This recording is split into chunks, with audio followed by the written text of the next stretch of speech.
In this video, I'm just going to show you how to go about removing the E-Zone, MyAir, MyPlace wall sensors from the wall and changing the batteries. So you'll see there's a little gap at the top, and then at the bottom there's a little gap as well. All right.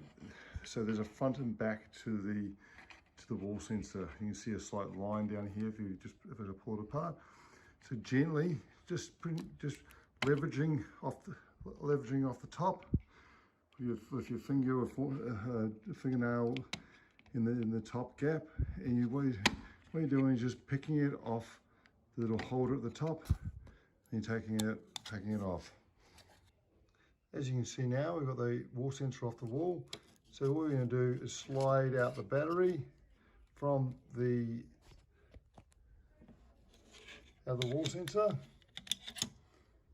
and that's how you take it out. So just slide it out sideways. What we're looking for is a CR2450, and then once you slide it out, you then reinsert it back in. You're pushing it back in, and then we'll then go about installing it.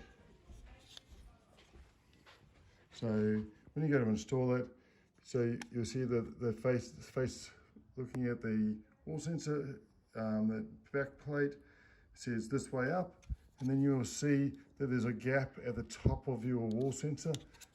So we start at the bottom. So you have your battery towards the bottom, clipping it on, and then you just click it at the top and it goes on. So that's how we go about changing a battery in a RF wall sensor for the MyPlace, MyAir, and E-Zone systems. Thank you for watching. We invite you to follow us and also check out our online stores.